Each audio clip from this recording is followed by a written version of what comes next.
Bienvenue sur Squad Athlétique, le podcast. Ici, on parle athlétisme avec des conseils concrets et des échanges inspirants. C'est parti pour un nouvel épisode avec Solène et Régis.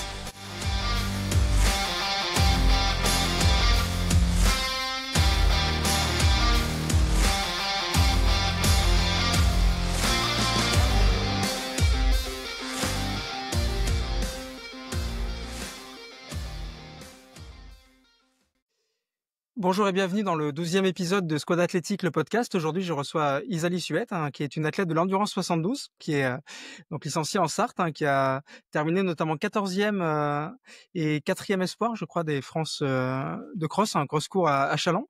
Donc bonjour Isalie. Bonjour Régis, bonjour à tous. Bon, bonjour à toutes et à tous, les auditeurs qui nous écoutent de plus en plus nombreux à chaque épisode. Donc voilà, Isalie, on va échanger pendant plusieurs minutes sur toi, sur ta vie d'athlète, mais pas que, aussi ta vie aussi pro, ta vie perso, etc. Comment tu arrives à tout concilier au quotidien. Et on commence toujours l'épisode en général du podcast par justement le rituel du dossard. En fait, quelle est ta course, la course qui t'a le plus marqué finalement dans ta carrière, ta jeune carrière? Moi, j'ai pris mon dossard de ma première sélection en équipe de France. Donc, c'était à Franconville en 2021. J'ai été sélectionnée pour un match européen sur 2000 mètres steeple. Et pour moi, c'est le dossard le plus significatif d'une première sélection en équipe de France. Alors, qu'est-ce qu'on ressent justement quand on porte le maillot de l'équipe de France pour la première fois? Ah bah, c'est fou, c'est fou rien que quand on reçoit ne serait-ce que la dotation avec tout le monde, qu'on essaie tous les équipements et tout, c'est un peu un rêve de petite fille qui se réalise et surtout que moi c'était inattendu, enfin je m'attendais pas du tout à être sélectionnée donc c'était vraiment un super souvenir. Et quelle est la performance que tu as effectuée pour pouvoir être sélectionnée justement à ce moment-là? J'ai fait vice-championne de France du coup sur 2000 mètres steeple. Alors il y avait une petite particularité parce que normalement c'était que les deux premières qui étaient sélectionnées, sauf qu'en fait j'ai terminé deuxième ex aequo au millième près avec Margot Dajou, donc Ah, une Clermontoise, et ils n'ont pas pu faire de différence entre nous deux, donc on a été trois sélectionnés sur la course. Donc c'est pour ça que en franchissant la ligne, je savais pas encore que j'allais être sélectionnée parce que on savait pas comment ils allaient nous départager et finalement ils ont décidé de prendre les trois filles. et finalement, tu avais fait quelle performance en termes de chrono? J'avais fait troisième du match européen, on avait fait 1, 2, 3 avec les Françaises. D'accord, excellent. Et dans quel ordre? C'était qui la première finalement? La première c'était Mélissande Jourdan, donc celle qui avait fait championne de France. Après Margot Dajou, donc qui avait fait ex aequo avec moi et puis moi troisième. Ok, excellent. En tout cas, c'est un super souvenir, j'imagine, cette sélection en Ouais, équipe de vraiment France. top. Ouais. Est-ce que C'était c'est c'était en France, mais bon, c'est quand même. oui? Et finalement, est-ce que tu as des objectifs encore de sélection aujourd'hui? Est-ce que c'est vraiment quelque chose qui est dans un coin de ta tête? Oui, tout à fait. Cette année, j'avais pour gros objectif de me qualifier au championnat d'Europe espoir, du coup, sur steeple aussi.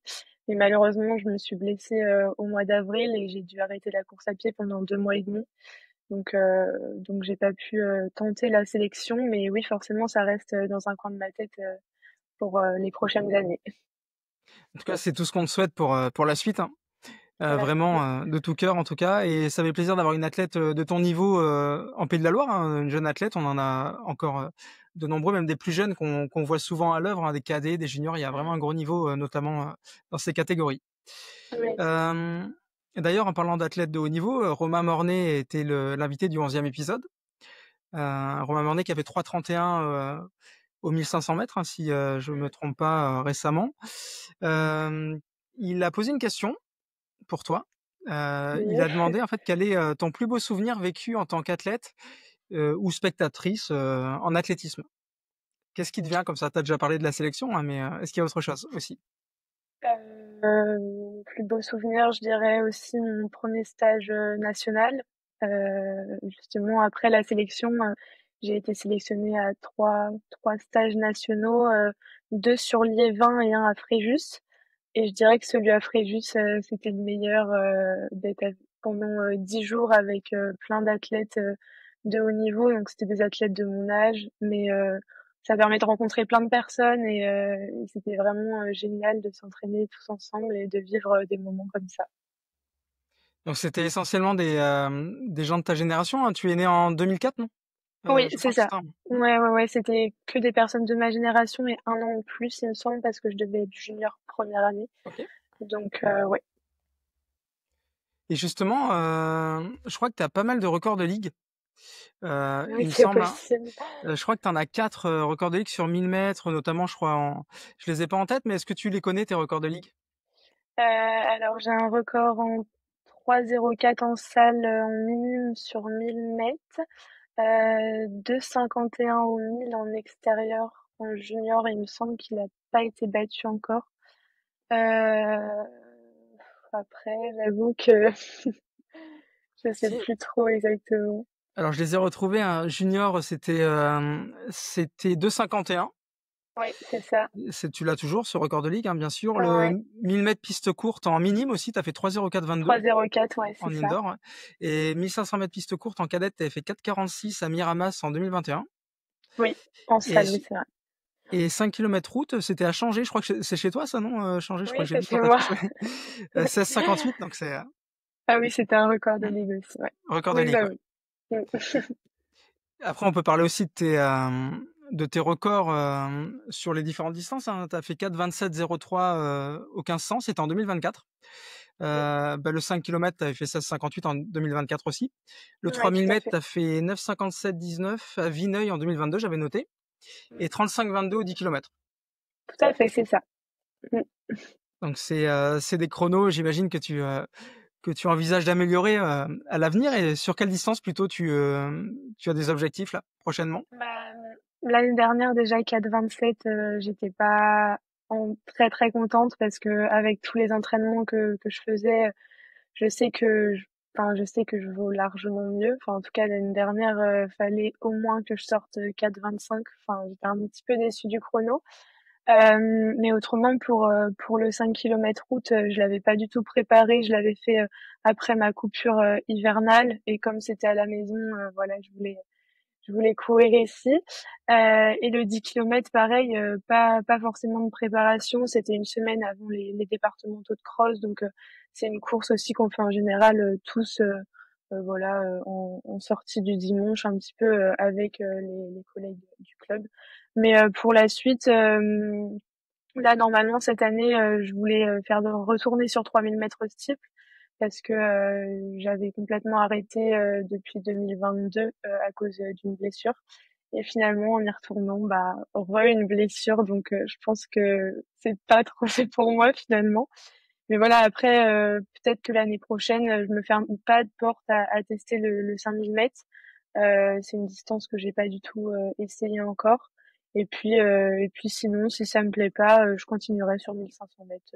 C'est une distance qui me convient très bien. Et d'ailleurs, ta blessure, c'est quel type de blessure que tu as eu et comment tu l'as gérée?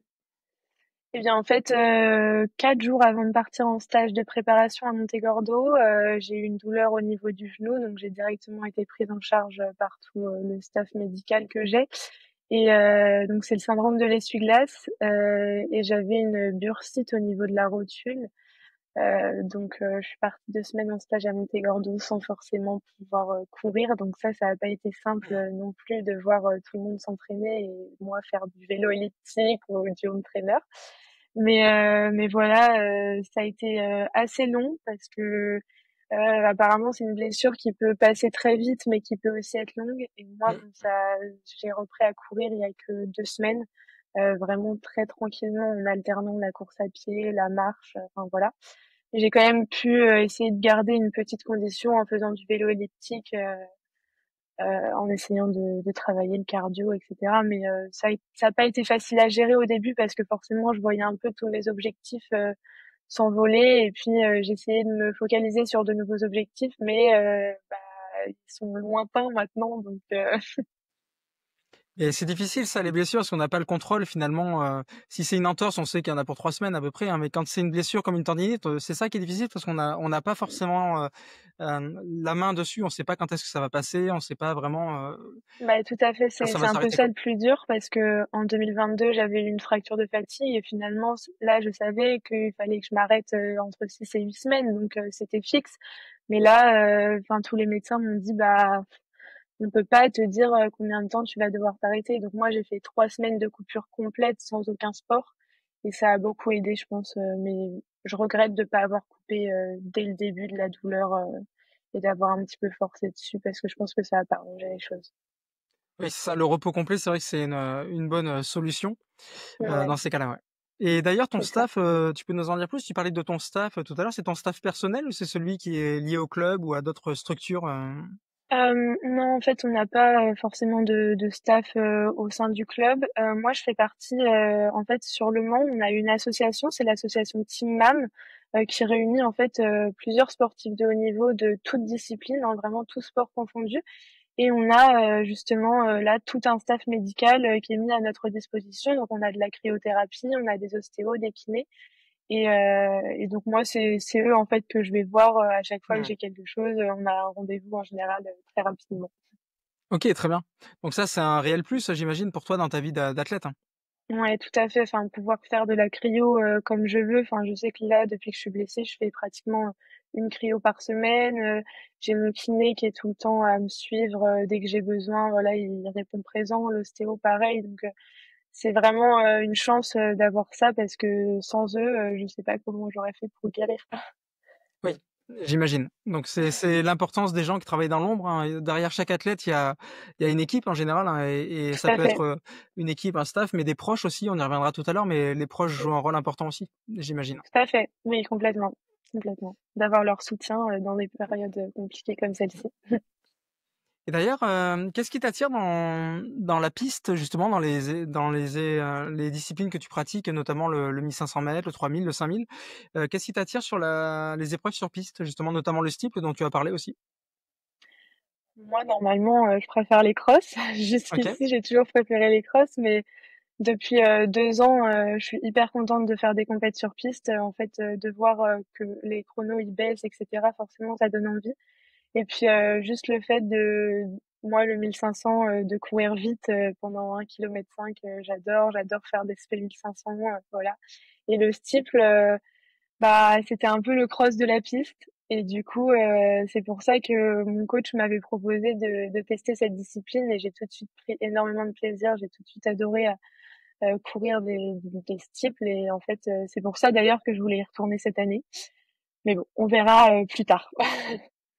Et d'ailleurs, tu parlais des crosses, hein, donc tu as terminé 14e, enfin, toutes catégories confondues sur le cross court, hein, à Châlons. Qu'est-ce que tu aimes sur les crosses? C'est quoi qui t'attire, dans cette discipline? Bah, moi, normalement, c'est la boue. J'adore les crosses où il y a de la boue. Là, les régionaux cette année, les inters, j'étais super contente. C'est vraiment des parcours qui me conviennent. J'appréhendais un petit peu de courir à Challans parce que quand j'ai repéré le parcours et que j'ai vu que c'était pratiquement tout plat, sans boue, avec que un peu un cross à l'américaine, je me suis dit, oula, ça va Mmh. être compliqué. Et en fait, finalement, j'étais prête pour le jour J. Donc, voilà, ça s'est bien passé, mais ouais, vraiment, ce qui m'attire le plus, c'est les courses limite les plus compliquées avec de la boue, des côtes, et puis bah se battre jusqu'à ne plus en pouvoir avec les filles, c'est ce que j'aime. Et est-ce que c'est aussi cette, adrénaline qui est aussi due au fait qu'il y a ça rabat les cartes, en fait? C'est pas forcément les plus rapides, sur la piste qui sont devant, par exemple? Est-ce que ça, c'est, une petite adrénaline en plus? Oui, tout à fait, parce que en fait, toutes les cartes sont remises en jeu au départ d'un cross. Hein. Franchement, c'est pas forcément celle qui a gagné les régionaux qui va gagner les inters et ainsi de suite. Hein. J'ai gagné en espoir les inters, mais je savais que au championnat de France, il pouvait très bien y avoir des filles devant moi. Enfin voilà, rien n'est joué d'avance et c'est ça en fait qui est bien aussi. C'est ça, en fonction du parcours, ça change tout Mm, finalement et ça c'est tout à le fait. charme du cross, hein, finalement. Exactement, tout à fait, c'est ça. Et d'ailleurs, en parlant du parcours challenge, tu disais, je crois tout à l'heure, que c'était un parcours un peu à l'américaine, un billard en fait finalement. Et on va Ouais. faire une petite parenthèse sur les États-Unis parce que là, tu me disais tout à l'heure que quand on était encore en off, que tu viens de terminer ta troisième année d'études hein, en licence. Hein. Mm. Est-ce que tu peux nous en dire plus sur la suite de tes études finalement? Donc là, oui, j'ai terminé mon bac plus 3 et au mois d'août, et ben, je partirai aux États-Unis pour poursuivre mes études et continuer l'athlétisme. Du coup, je vais continuer un master en business administration avec une spécialité dans le management. Et on a environ entre 10 et 15 heures de cours par semaine. Donc, en parallèle, je serai dans l'équipe de l'université où je vais. Donc, c'est à California Baptist University. Donc, c'est à 45 minutes de Los Angeles. Et je courais sous les couleurs de l'université pour les championnats et toutes les compétitions. Et est-ce que tu peux nous en dire plus sur le niveau? Parce que je crois que c'est par niveau, je crois, aux États-Unis, il y a Ouais. C'est plusieurs, ça. ouais. Ben, moi, je vais dans une université de D1, donc Ok, c'est les meilleures universités des États-Unis. Moi, je connais D1, D2, ouais. et voilà. Après, je suis pas trop informée sur le sujet, mais voilà, je sais que moi, je vais dans une D1 et c'est un peu le top level du niveau d'université. Si je me trompe pas, c'est un peu des conférences, en fait, c'est des petites zones Ouais, c'est géographiques, hein. ça. C'est ça, tout à fait, ouais. Moi, je serai dans la conférence WAC. Après, qu'est-ce qui réunit la conférence? Ça, c'est autre chose. Je pense que j'apprendrai là-bas. Et finalement, de par ton niveau, ça t'a apporté des facilités, peut-être au niveau des bourses, peut-être au niveau du fait de pouvoir prétendre à aller là-bas, finalement. C'est ça, tout à fait, ouais. Avec le niveau que j'ai, donc j'ai une bourse intégrale à l'université. Donc ça a été un réel plus parce que l'année coûte environ 60 000 euros. Donc c'est quand même très très cher. Et donc en fait, nous, l'argent qu'on doit sortir, c'est tous les frais d'agence parce que je suis passée par l'agence Elite Track. Et puis les visas et les billets d'avion. Mais voilà, c'est autrement tout est pris en charge sur place, le logement, l'alimentation, vraiment tout. Et ce qui est intéressant, je pense, c'est que ça permet aussi, en parallèle de ta vie d'athlète de haut niveau, de pouvoir assurer la suite en ayant un métier, en faisant des études. Ensuite, C'est ça, tout à fait. c'est Bah en important. fait, j'avais eu l'opportunité de partir directement après le bac. J'avais eu la proposition justement de l'agence, mais je me sentais pas encore prête de quitter ma famille, ça c'était sûr. Et je voulais valider un bac plus 3 en France avant de partir parce que je me suis dit si je pars tout de suite, c'est pas dit que j'arrive à me remettre dans les études Ouais. après. Donc au moins j'ai mon bac plus 3 en France qui est sûr. Quand je vais rentrer, si jamais je valide pas de master ou quoi que ce soit, je sais que j'ai quelque chose et j'aurai en plus le niveau d'anglais que je vais sûrement améliorer là-bas sur place. Enfin ça fait toujours un plus quand on cherche du travail en rentrant.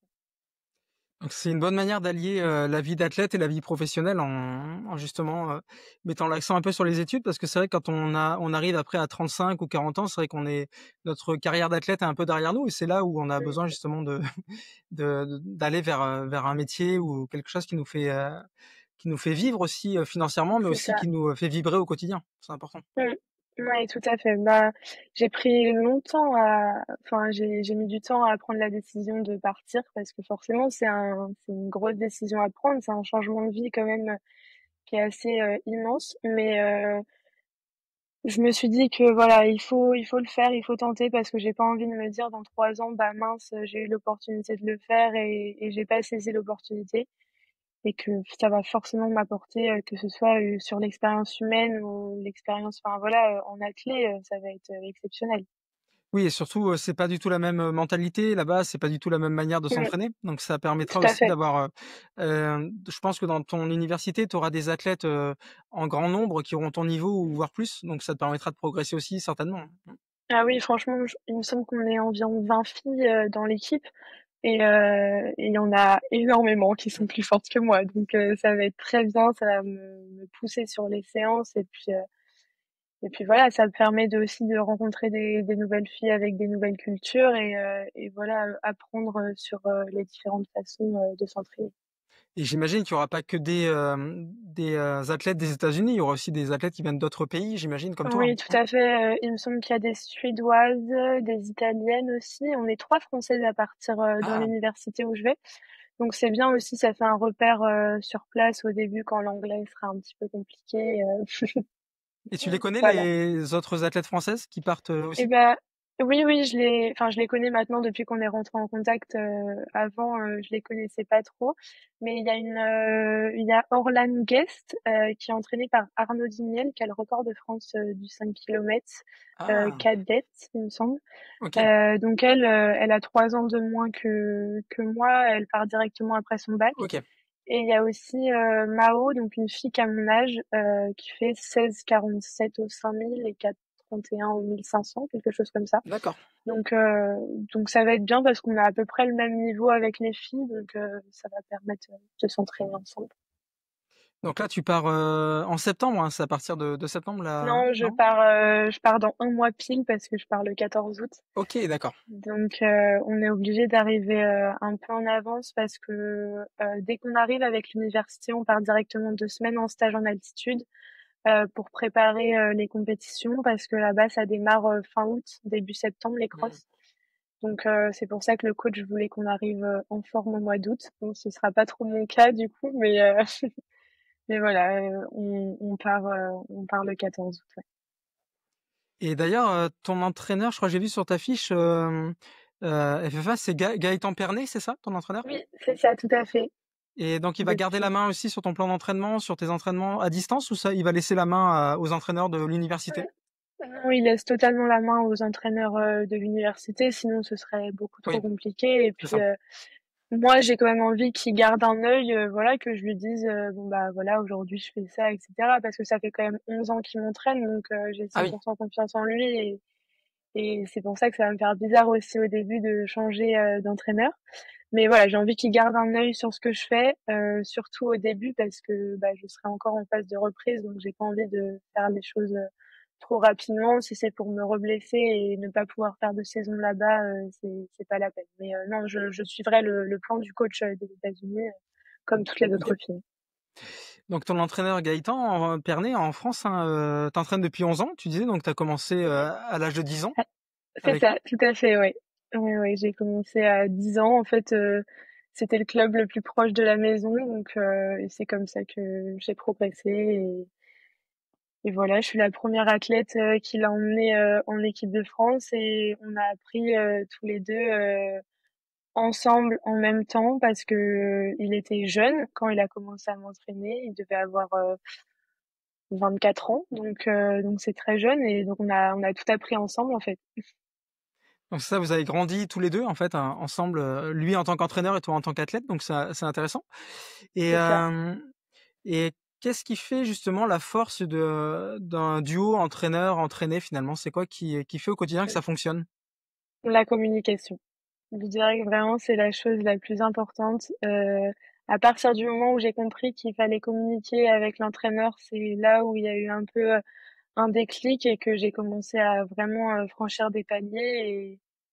Et voilà, je sais que l'année où justement je fais ma première médaille au championnat de France, c'est l'année où on a le plus communiqué. Hein. Je lui ai envoyé des messages des fois pour rien et il a dû se dire ouais, il m'énerve, mais c'est pas grave. Mmh. Et j'imagine il y a un lien de confiance qui se crée aussi. Oui, tout à fait, oui, complètement. Je sais que en première, donc directement après le confinement, j'ai voulu partir au Pôle Espoir à Nantes. J'ai dit à Gaëtan que voilà, je voulais partir au Pôle Espoir, changer de coach, etc. Et finalement, au bout de 2 semaines, je suis rentrée parce que j'arrivais pas du tout à retrouver Mmh. le lien que j'avais avec Gaëtan. Après, enfin, du coup, ça faisait plusieurs années aussi qu'il m'entraînait. Mais voilà, c'est parce que j'étais aussi trop jeune et j'étais pas prête. Enfin, j'avais pris un peu la décision sur un coup de tête, voilà, pendant le confinement. Mais bon, du coup, je suis rentrée, il a repris la main sur l'entraînement et voilà. Mais oui, il y a un lien de confiance forcément qui se crée, sinon on peut pas progresser et c'est impossible. Donc en fait, Gaëtan fait partie de ton entourage, de ton staff, hein, finalement. Et est-ce que il y a d'autres personnes, je sais pas, des kinés, qui te font confiance et à qui tu fais confiance depuis longtemps, ou d'autres personnes dans ton staff finalement dont tu voudrais parler? Eh bien oui, il y a Mathieu Boudet du coup qui est mon kiné qui m'a suivi bah, là durant toute ma blessure par exemple. Je voyais en préparateur mental Jean-Michel Jarry, que par moment parce que j'en avais pas le besoin non plus au quotidien. Et en ostéopathe, donc Antoine Jarry, tout ceux-là, ils font partie du team MAM justement Hmm. que je parlais tout à l'heure. Et là, depuis de janvier à avril, je voyais aussi un diététicien. Voilà, pour surtout à titre informatif, pour savoir si ce que je faisais c'était bien et les choses potentielles à améliorer. Donc voilà, le staff un Ok, petit très bien. peu. Et tu peux nous en dire plus sur la team dont tu parlais? Tu en as parlé un petit peu tout à l'heure, mais si on peut en dire plus, hein, où est-ce que c'est basé exactement? Ça profite à quel athlète? Enfin, dans quel coin, etc. Alors, c'est vraiment les athlètes qui sont sur le Mans, Ok. à quelques exceptions, il me semble. Enfin, c'est forcément des athlètes originaires du Mans, mais il y Oui. en a du coup qui s'entraînent dans des pôles espoirs dans différentes villes. Et donc c'est géré avec un président, un vice-président. On a justement, comme je le disais, des kinés, des ostéos. Il me semble qu'il y a podologue aussi, prépa mentale.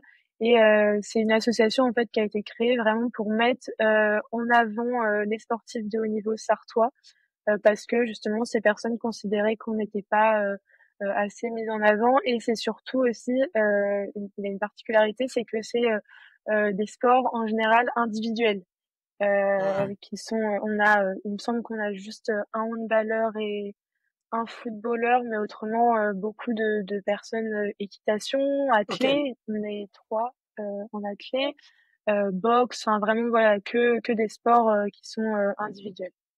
D'accord. Ok. Excellent. Donc c'est vraiment varié, quoi. Et je vois, Tout à fait. c'est des raquettes qu'on voit derrière toi? Ah non, c'est des miroirs. Ah, d'accord, j'ai cru que c'était des raquettes de loin. Non, c'est des miroirs. Ok, oui, parce que je me suis dit, est-ce qu'elle a déjà fait un sport autre que l'athlétisme en individuel? Est-ce que tu as Oui, commencé par autre chose? oui. Bah, du coup, j'ai commencé l'athlé à 10 ans, mais avant, bah, je faisais du tennis et de la danse. Donc j'étais pas très loin quand je parlais de raquettes, hein. Oui, c'est vrai. Oui. Donc c'est peut-être pas un hasard si t'as pris des miroirs en forme de raquette, hein, inconsciemment. Ouais, c'est ça. Donc finalement, en tennis, tu faisais quoi? T'étais jeune à l'époque quand t'es J'étais parti, jeune, ouais. oui, j'ai dû faire, je crois que j'ai fait une seule compétition et j'étais une des seules de mon âge, Ok, des seules filles, donc je faisais ça avec les garçons. Enfin, c'était juste ok. voilà pour le fun, hein. C'était Et pas. est-ce que tu te souviens ce qui t'a poussé à commencer l'athlé, vraiment? À quel moment ça a basculé? Et ben à l'école primaire, en fait, je gagnais toujours la course de l'école. Et du coup, j'avais des copains de Changé, là où j'habite, qui Ouais. faisaient de l'athlé à Endurance 72. Et donc, ils m'ont dit, bah, ça te dirait pas de venir tenter, faire un test à l'entraînement? Donc, bah, moi, j'y suis allée, hein. Mes parents, ils m'ont dit, bah, vas-y et tout. Donc, j'y suis allée. Et j'ai tout de suite adoré courir. Et donc, par la suite, j'ai pris une licence. Et au début, c'était vraiment juste pour du loisir. Et après, à partir du moment où j'ai gagné pour la première fois en Benjamin 2 les départementaux de cross, c'est Hmm. là où j'ai eu un déclic et que je me suis dit, ok, bon bah, on va peut-être maintenant s'entraîner un peu mieux, plus sérieusement. Et puis je suis passée dans le groupe parce qu'on a le groupe avec les jeunes, les enfants, etc. Et puis après, il y a un groupe avec à partir de 15-16 ans, il me semble. Et je suis passée dans ce groupe-là et je m'entraînais avec des personnes beaucoup plus âgées que moi. Enfin, je devais avoir 13-14 ans quand je suis passée dans le groupe. Et du coup, bah, ça m'a poussée à me surpasser sur les séances, à être avec les grandes et c'est là où j'ai progressé. Donc c'est intéressant en tout cas de savoir comment les athlètes ont commencé, parce qu'on le sait pas forcément. On voit les athlètes courir, on les voit sur les compétitions, mais c'est toujours, il y a toujours une histoire derrière, hein, qui fait voilà pourquoi on a commencé. Parfois c'est aussi pour certains peut-être les parents qui pratiquaient aussi de l'athlétisme avant, etc. Donc ça c'est intéressant en Bah tout cas. aussi parce que ma maman faisait Oui. de l'athlé Ah, aussi avant. tu vois.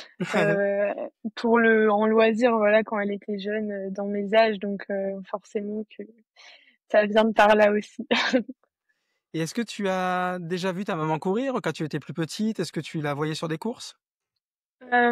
Sur des courses, oui, de temps en temps. C'était assez rare quand même, mais autrement, on allait courir ensemble le Hmm. dimanche et tout, donc forcément, ça donne envie de Oui, faire comme maman. c'est ça. Donc c'est des moments de partage en plus, hein, j'imagine en famille, c'est intéressant. Oui, c'est ça, tout à fait. Et d'ailleurs, on n'a pas encore parlé de ton entourage, ta famille finalement et tes proches. Est-ce qu'ils viennent te voir sur les compétitions? Est-ce que tu es soutenu par ton entourage et en quoi ils sont importants finalement? Oui, je suis très soutenue. Bah, en fait, nous, à la maison, en général, les week-ends, c'est très sportif parce que j'ai un petit frère qui joue au foot au Mans FC. Ah! Donc, le samedi, c'est match de foot et le dimanche, c'est compétition d'athlé. Et je sais que mes quatre grands-parents, peu importe où est la course, ils font le déplacement. Mes premiers championnats de France à Plouay, à Vittel, à Albi, il y avait toute la famille qui était là. Enfin, franchement, tout le monde vient à chaque fois sur les compétitions et ça fait plaisir parce que eux, bah, ils adorent venir et me voir courir et puis voilà, les grands-parents, quand les grands-parents ils sont là, on a envie de donner le meilleur aussi et ils sont super contents. Est-ce que tu le ressens ça pendant la course que, enfin je sais pas, est-ce que tu te le dis parfois: «Il y a ma famille qui est là»? Est-ce que tu sens que ça te motive en fait? Tu penses à eux à Oui. l'arrivée, les retrouver à l'arrivée notamment et cetera? Ah oui, carrément.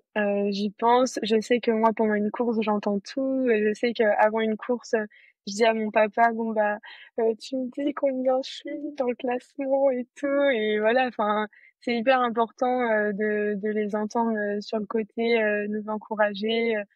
Enfin, quand j'entends papa, maman, papy, mamie, mon petit frère aussi qui court partout pour m'encourager. Enfin, forcément, ça donne une motivation en plus et puis on n'a pas envie de les décevoir.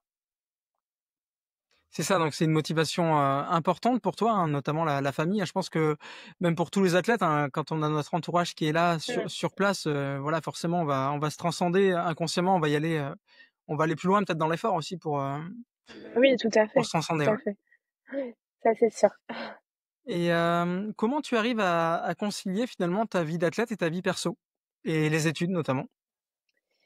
Eh bien, cette année, ça a pas été très facile parce que du coup, bon, déjà tout mon lycée, moi, je l'ai fait en section sportive, donc j'avais des horaires aménagés. Ça m'a aidé à m'entraîner. Je terminais à 16 heures tous les soirs. Enfin, c'était vraiment top.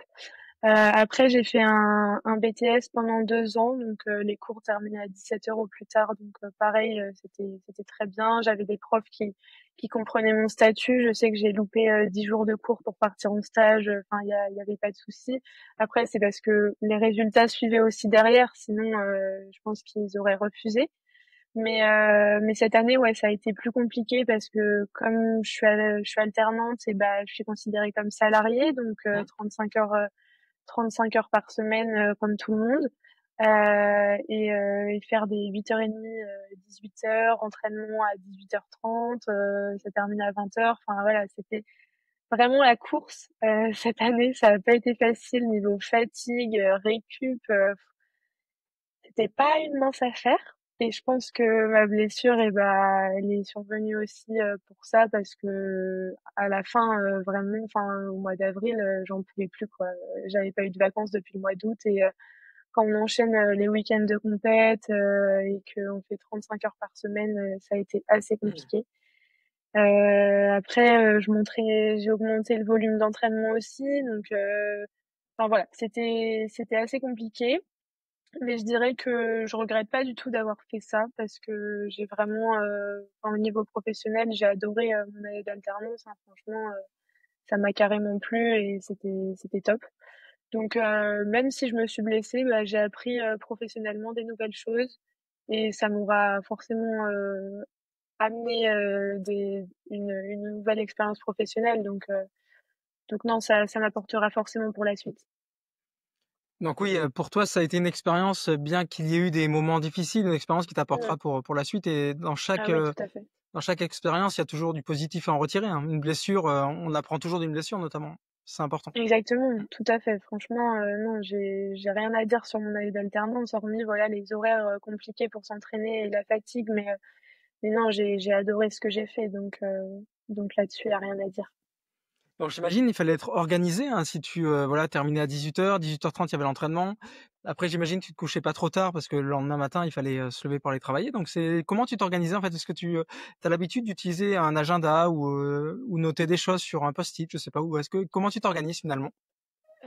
En général, quand j'étais en cours, j'essayais un maximum le week-end de faire tout le travail que j'avais à faire, pour la semaine, pour éviter, le soir, rentrer à 20h et avoir, des leçons encore et donc je m'avançais, le week-end et autrement, le soir, je rentrais à 20h et j'ai la chance d'être encore chez papa et maman donc le repas était prêt, juste à manger, prendre ma douche et je sais qu'à 21h30, moi, c'était dodo parce que je suis une grosse dormeuse donc donc non, franchement, tout était calé dès le début. Au début, j'ai mis un petit peu, 1 mois, 1 mois à trouver mes marques et à trouver l'organisation qui me convenait le mieux.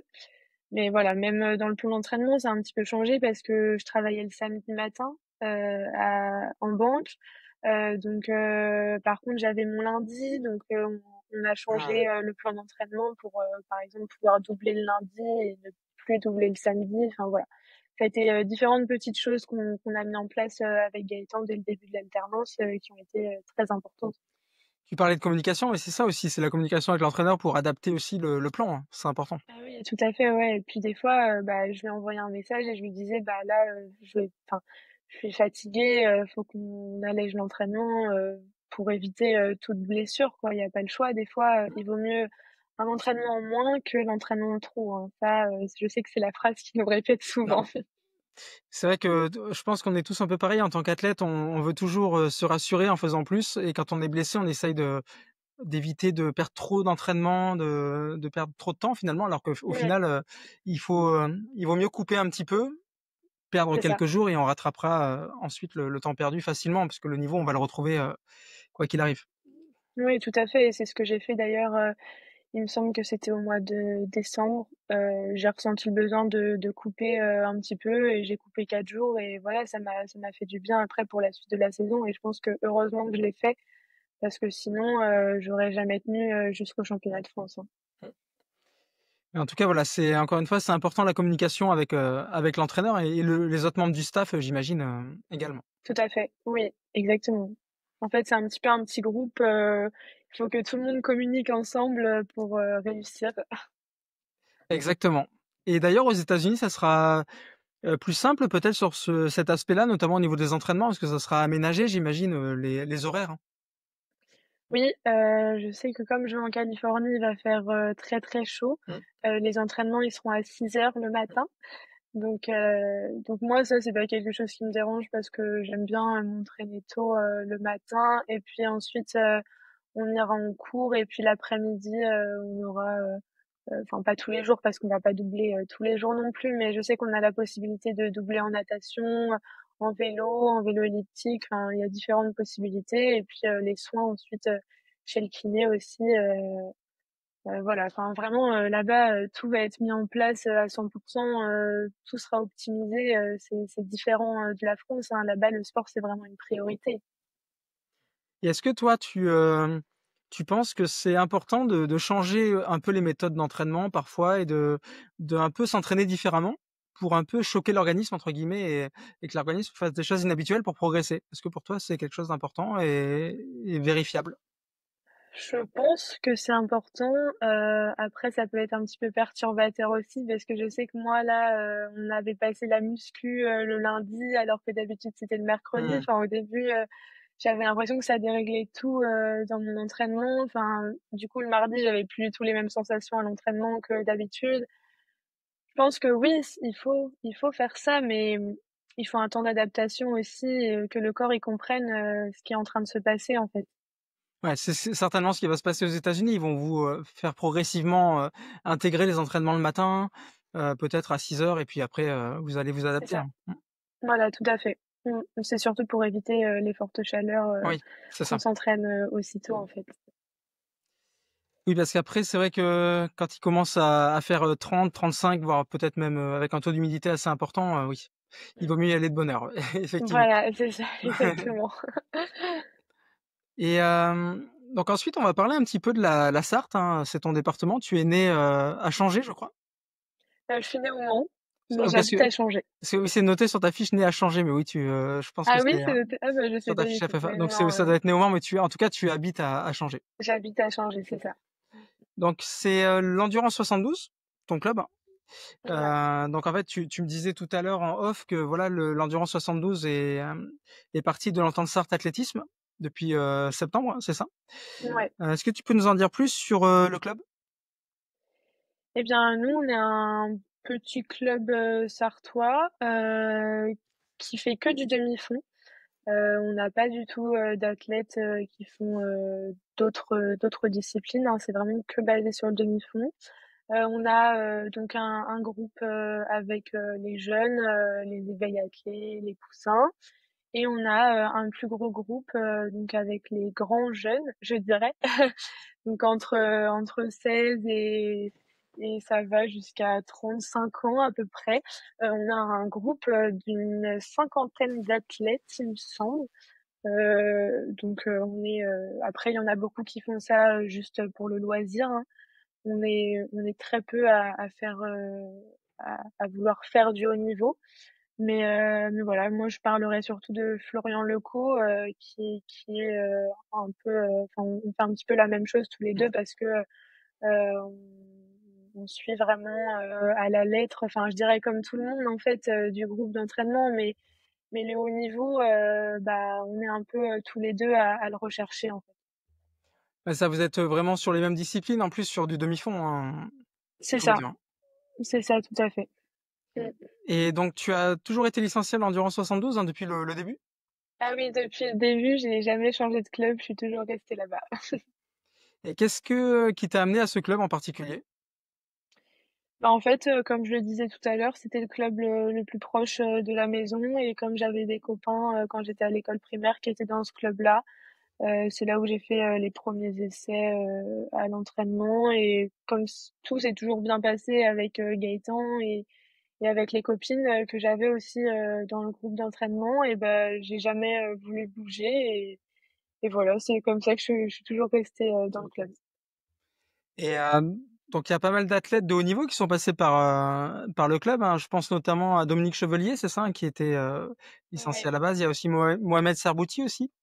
c'est ça. Est-ce qu'il y a d'autres athlètes que tu peux citer qui sont passés par le club récemment Ouais, alors ou moi plus du coup anciennement? Dominique Chevelier et Mohamed Sabouti, j'étais pas encore licenciée quand ils étaient dans le club. Mmh, Mais autrement, j'ai connu Félix Bourg mmh. qui sont passés par là et Liv Westphal. Donc ils s'entraînaient pas avec nous bien sûr, mais euh, mais voilà, j'ai pu les rencontrer sur un ou deux entraînements où ils sont passés nous voir et nous faire part un petit peu de leurs expériences aussi.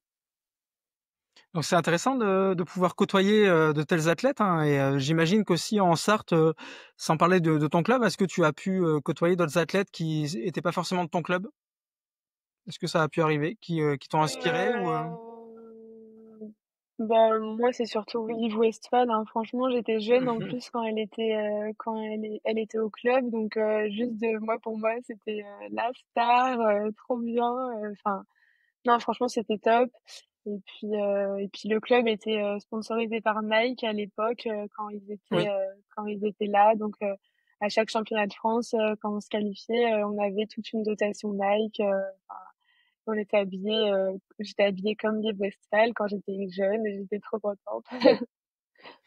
Donc est-ce qu'elle t'a inspiré au point de susciter des vocations chez toi ou enfin de te permettre justement d'aller où tu es allé jusqu'à aujourd'hui?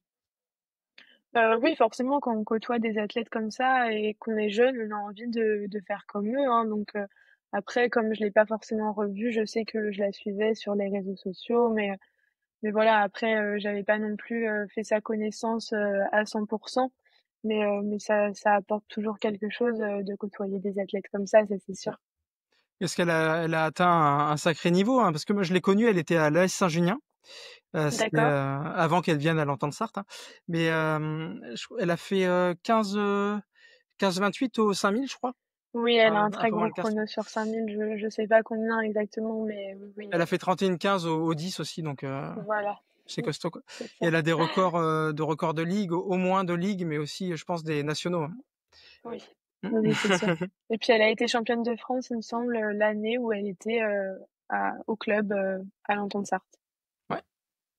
Donc elle fait partie en tout cas des grosses pointures qui sont passées par le club et la Sarthe en général, puisque la Sarthe c'est quand même un département dynamique hein, en athlétisme, hein, qui a connu des heures de gloire à une époque où il y avait quand même des gros athlètes en activité. Donc là aujourd'hui, est-ce que tu peux nous parler un peu de la Sarthe, de l'athlétisme en Sarthe? Qu'est-ce que ça t'évoque finalement l'athlétisme en Sarthe aujourd'hui? Est-ce que tu peux le décrire un petit peu? Eh bien, c'est pas toujours facile l'athlétisme en Sarthe. C'est vrai que il y a eu beaucoup d'histoires entre les clubs, hein, ça de toute façon, on va pas se le cacher parce qu'il y a tout le monde qui est au courant. Mais non, mis à part ça, voilà, moi j'ai toujours, je me suis toujours bien entendue avec tout le monde et je me mêle pas du tout des affaires qui se passent entre, même si c'est en rapport avec mon club ou quoi, ça me regarde pas. Mais non, autrement, l'athlé en Sarthe, on a des belles compétitions. On a le Cross d'Alone, quand même, qui était support de sélection pour les championnats d'Europe. Et puis, on a le Cross Ouest France Mmh. aussi, qui est au mois de janvier. Bon, malheureusement, cette année, la course des As, ça a pas été top par rapport aux autres années. Mais oui, on a quand même deux beaux cross en Sarthe qui rapportent quand même beaucoup de monde et des athlètes de très haut niveau. Et après, il y a des compétitions aussi, sans parler des crosses, j'imagine des belles courses sur route aussi qui existent, notamment en Sarthe, hein, et des meetings aussi d'athlétisme. Est-ce que tu peux nous en parler un peu?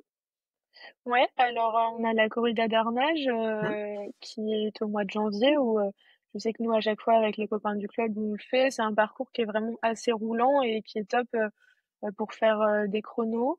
Il y a aussi les 5 et 10 kilomètres de la Flèche. mmh, Donc pareil, parcours j'ai jamais fait donc le parcours je connais pas trop mais il me semble que c'est au mois d'octobre donc il y a beaucoup de personnes qui y ouais, participent en reprise.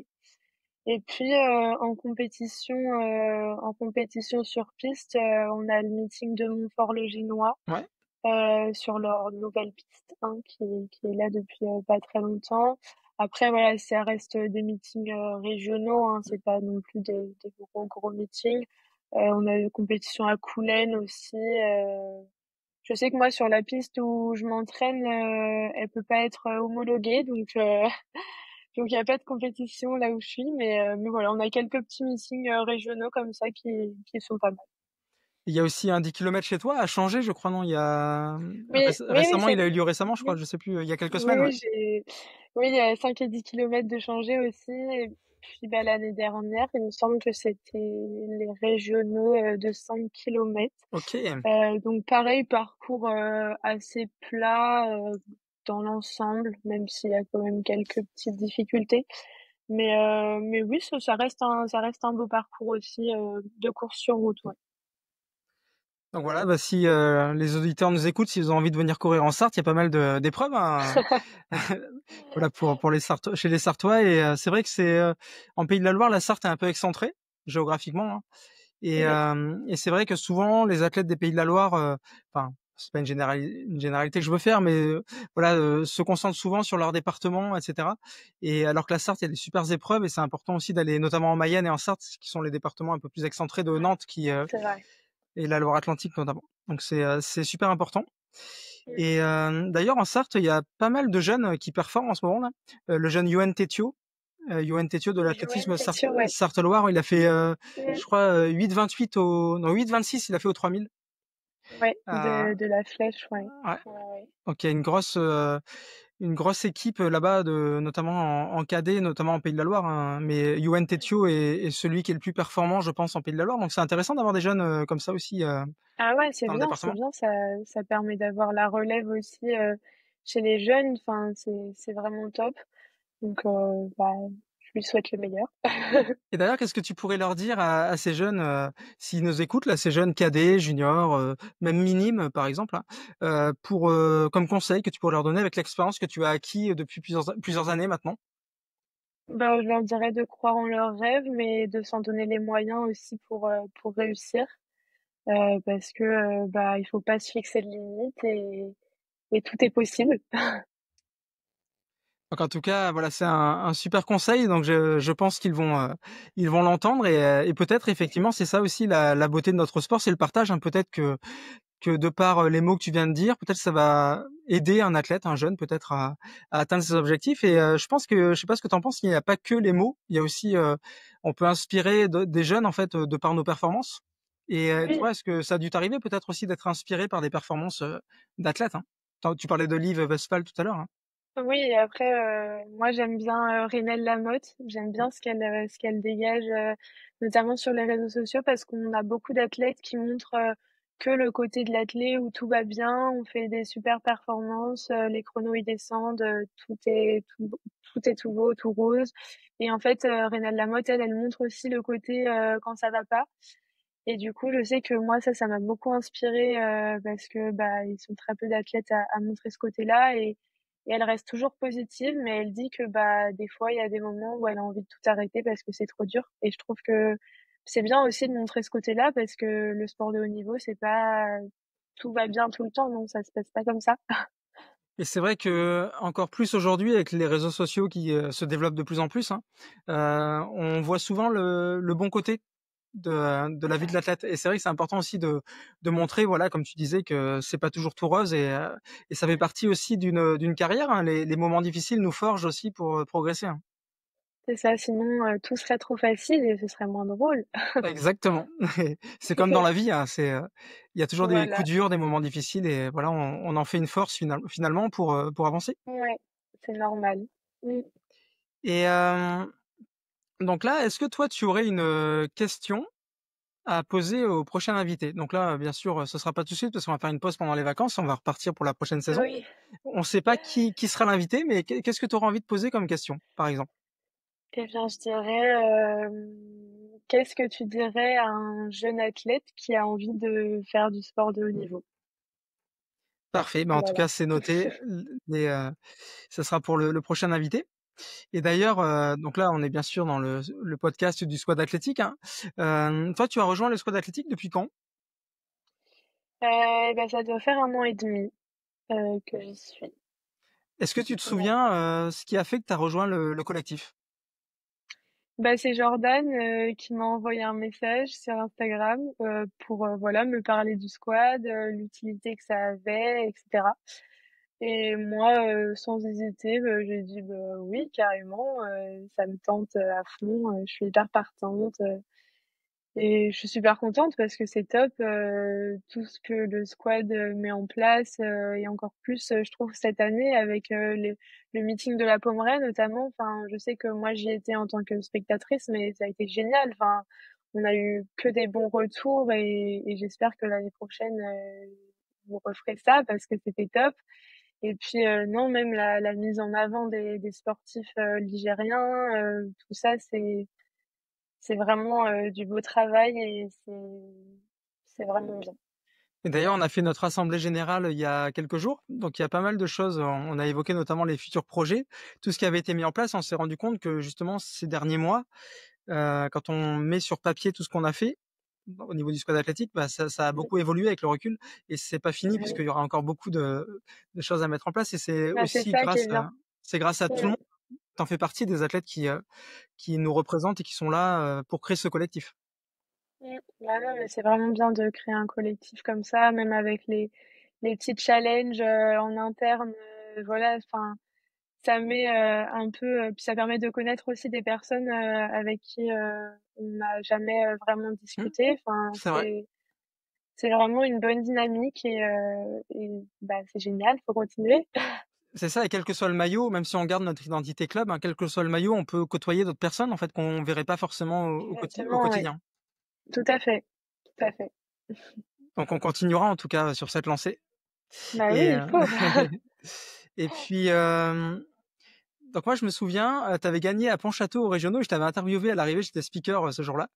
Donc, C'est vrai? c'est comme ça que je t'avais connu parce que je te connaissais pas forcément avant et du coup, ouais, tu avais fait une belle course, hein. Tu avais gagné, sur le cross-court, il me semble, hein, à Pontchâteau, Oui, début 2024, hein, mmh, sur les régionaux. oui, c'était un parcours compliqué, c'était super dur cette course Et ouais, on fait 1 et 2 avec une copine du club aussi, Andrea Monchâtre, Oui. qui elle aussi d'ailleurs, bah, elle a quitté le club pour partir faire ses études sur Paris là cette année. Mais Ah, elle part aux États-Unis au mois d'août aussi, comme moi, donc ah pas au ouais. même endroit, mais elle part aussi aux États-Unis et elle revient au club. Du coup, elle re-signe au Ah, club, donc on sera deux futures Américaines d'accord, excellent. à Endurance 72. Et ouais, très très belle course. Et puis bah, de courir avec une copine du club comme ça, forcément, ça nous rend plus fortes face à d'autres personnes. Hein. Quand on gère un peu la course à deux, ça aide. Donc c'est sûr, après, vous avez quasiment le même niveau ou grosso modo, ou t'es... voilà. Oui, après, on fait pas forcément les mêmes disciplines Ouais. parce qu'elle, du coup, elle est plus sur du 5000. Hein. Donc l'année dernière, elle avait fait 16,45 sur 5000, Ah oui, donc c'est bien. très très beau chrono. Elle avait fait huitième à Albi au championnat de France. Et puis moi, j'étais plus sur 1500, donc on partageait plus les séances ensemble de seuil, les footings, etc. Après, on avait chacune, quand elle faisait sa spé 5000, moi je faisais ma spé 1500, donc c'était différent. Mais jusqu'ici, j'avais pas forcément eu de filles de mon âge et de mon niveau aussi avec qui je pouvais partager des séances. Et je sais que l'année dernière, pour ça, c'était juste génial parce que bah, on s'entraidait toutes les deux, on faisait les déplacements en compétition toutes les deux. Donc ça a changé, c'était vraiment trop trop trop bien. En tout cas, ça va créer une belle émulation pour toutes les deux. Vous allez revenir en plus des États-Unis ensuite avec plein d'expérience, donc C'est ça va ça, être super. carrément, ça va être trop bien. Et d'ailleurs, toi, ce serait quoi ton plus grand rêve en athlétisme, l'objectif ultime pour toi? Qu'est-ce que tu aimerais atteindre dans les prochaines années? Bah comme tout athlète, je pense que c'est les Jeux Olympiques. Après voilà, il y a plusieurs étapes avant d'y arriver. Hein. Déjà là à court terme, je dirais que c'est juste de reporter le maillot de l'équipe de France et de retrouver un super niveau pour être à la hauteur de faire des grands championnats. Ça, ce sera déjà la première étape. Et puis après, on verra de toute façon où ça m'amènera, mais juste reparticiper, ne serait-ce qu'à des championnats d'Europe avec le maillot de l'équipe de France, ce sera déjà formidable. Mais bon, d'ici là, il y a le temps et il y a encore des étapes avant d'y arriver. Oui, et puis tu as que 21 ans, hein, tu as le temps de Oui, j'ai voir le un peu. temps, Parce qu'il y aura les prochains carrément. JO en 2028, mais il y en aura d'autres ensuite. Et Oui, voilà, tu auras encore voilà. tu seras dans la force de l'âge pour progresser encore et y arriver. Tout à fait, c'est ça. Je me laisse le temps, chaque chose en son temps, et puis on verra ce que l'avenir me réservera. Et à plus court terme, pour la saison 2025-2026, ce serait quoi que tu aimerais réussir finalement, globalement? Mais déjà, aux États-Unis, j'aimerais rentrer dans l'équipe de l'université parce que Ouais. comme on est 20 filles, il me semble que c'est 8 ou 10 filles qui rentrent dans l'équipe. Donc en cross, je pense que ça va être compliqué dès le début, comme là, je reviendrai de blessure et que les filles, elles ont repris les entraînements depuis le mois de juin. Ça va être compliqué, mais voilà, à court terme, ce serait plutôt ça l'objectif. Et puis après, je vais forcément tester de la salle au mois de décembre. Aux États-Unis, ils font beaucoup de compétences salles. Si je peux améliorer mon chrono sur 3000, ce serait bien. Et puis, je vais tester le miles aussi. Ça va être une nouvelle distance. Donc, à voir ce que ça donne. Et puis, pour la piste, l'année prochaine, c'est ce que je disais, je me ferme pas de porte à tester le 100 000 mètres. Ça peut être une distance que je peux aimer, mais voilà. Après, on verra comment ça se passe l'année prochaine parce que mine de rien, ce sera plein de nouvelles choses. Donc, comment je vais réagir aussi à tout ça, on verra comment ça se passe.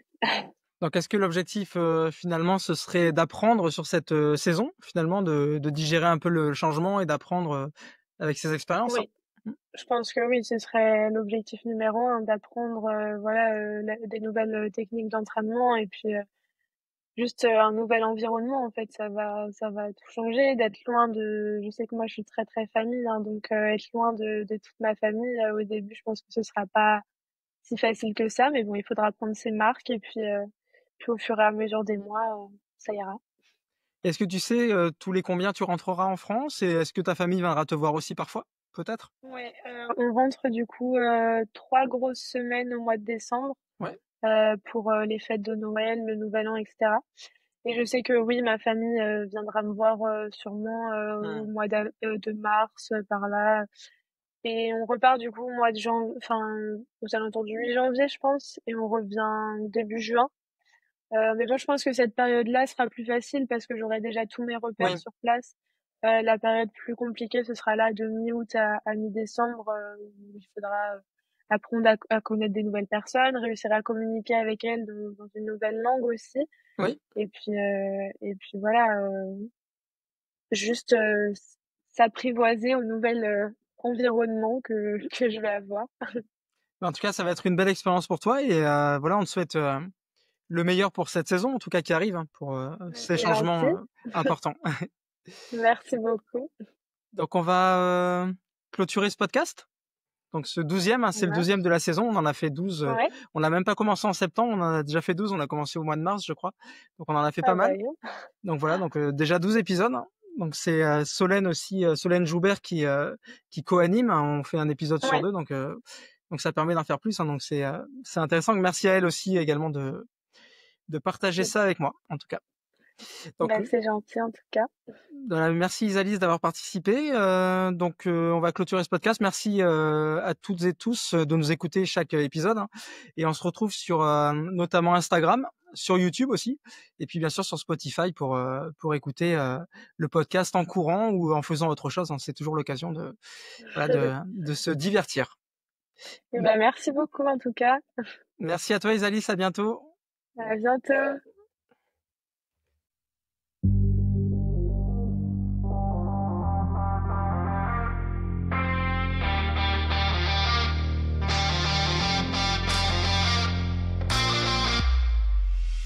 Vous venez d'écouter Squad Athlétique, le podcast. Si l'épisode vous a plu, n'hésitez pas à en parler autour de vous et à le partager sur les réseaux sociaux. Abonnez-vous sur Spotify et YouTube. En attendant le prochain épisode, retrouvez-nous sur squadathletic.fr et sur nos réseaux sociaux.